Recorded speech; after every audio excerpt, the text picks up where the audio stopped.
make a mistake, then you're going to, pancake some of those dots. And if you're trying to make it flat, then you're going to have sort of uneven texture all over. So if you know exactly how hot your hot plate is, you can make sure things work properly. So you left it like 250 for aquatint and toner. About 130 or 140 for hard ground and soft ground.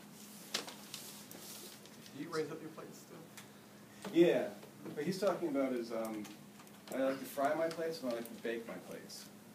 I made a little lid for my hot plate out of the styrofoam insulation they put on houses that has the foil on one side. And you use foiled tape. If you want to have an absolutely maniacally flat aquatint, I make little loops out of old litho plates, set it on top, and then close the lid, and all of the plate comes up to temperature all at once. And so it will be flat. Instead of traveling the heat across it. Instead of traveling the heat across it. Although one of my favorite ways is still torch. Yeah.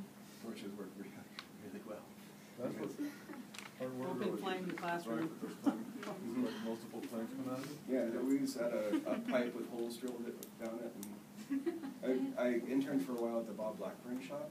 And so it was aquatint box, and then turned right around to the torch. It's like, I don't know. No, never had any explosions, huh? No, never.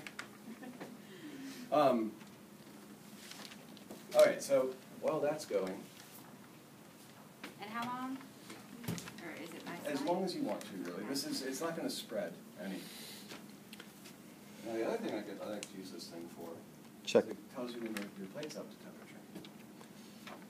So did you say that Crown Point's the only place you can get those? No, I'm sure you can get. See, the Crown Point does. I use those beveling hooks sometimes. It's actually a deburring tool for copper pipe, and you get the blades from Crown Point for like $30. And I went to the General Tool website, and they're $2. Yeah, RNF sells those coil ones too. They used to at least. RNF paints and caustic. Yeah. And they sell the other. But a lot of times there are people that have just found, a supplier for these. And I'm sure the industrial suppliers can be really cheap. Oh yeah, yeah. Waiting. Also, these things are great for demos because I actually know that it's me that's failing, not the plate that's failing. Well, you But if can't it goes trust wrong, that gauge Oh, no, no. temperature. You can never trust that. Yeah, this is set firmly at 350 right now. Yeah. I guess that's nothing to do with it. What's your thermostat reading? On the plate, it's reading 250. Okay, and when I turned it on when I came in, I turned it on at 250, and that was before lunch. Yeah, 11 o'clock. Also, the thermostats on these are they have a thermometer in it that makes a connection and doesn't make a connection. So you can turn it, you tension the spring, and then when it gets warm enough, it breaks the connection, and it cools down, and it makes the connection again. Clever little device, but it's got about a 50-degree range. So And when you talk about when I was talking about explosives, I was serious. In particular with encaustics, 250 is about the max that you want to have. You don't want 250. Yeah,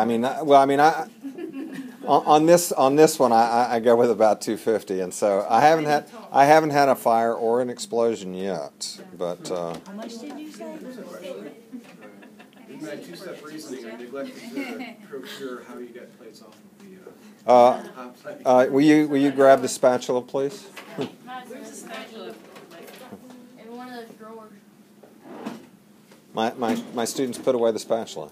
Very nice. Oh, here it is. It's not clean, but It's clean enough. Hey, you told us to clean. I know. I just didn't tell you to clean the spatula. You want a putty knife or something else to catch it on there? I'm just moving it to the copper cooled off this area, so you move it to a hot area. Madison, go grab a clean palette knife. Is that like laser print on plastic? Mm-hmm. Is it profile? This is actually a pronto plate. Oh, Okay, it's so plastic? so just a plain pronto plate, laser print. Plain pronto plate laser print. This could be cardstock. I've turned the heater on the printer all the way down. So How do you do that? print dialog box, drop-down menu.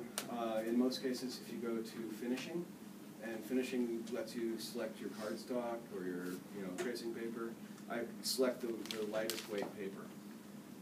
So. And that turns the temperature down? Yes.